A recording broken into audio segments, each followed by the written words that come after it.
Орос Украиний дайнд Оросууд эхний хэдэн жилдээ бол танк, хоёр их тэдэргээд том техникүүдээр их дайрдаг байсан. Украинчууд дроонцоороо тэдний тоонч цөөрсөн юм шиг байна. Одоо тэгээд шинэ тактик хэрэгжилж байгаа. Просачивание малыми группами, инфильтраци гэдэг гэж хэлээд байгаа. Цөөн хүмүүсийн цэргүүдэн цөөнөөр 1 2 3-аар нь явуулцдаг. За өдөр шөнөгүй.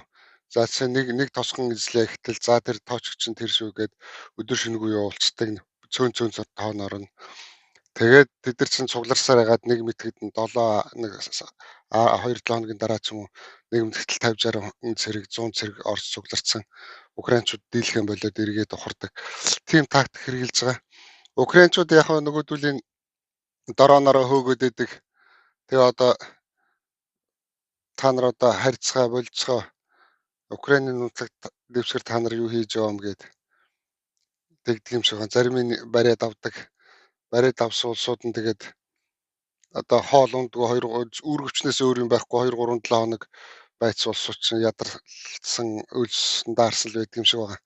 Украинчууд нь тэгээ барьж аваад хоол унд өгтөн зэрэг 2 3 7 хоног хил дээрээ юм тавьсангүй. Спасибо л гэдэг юм шиг байна.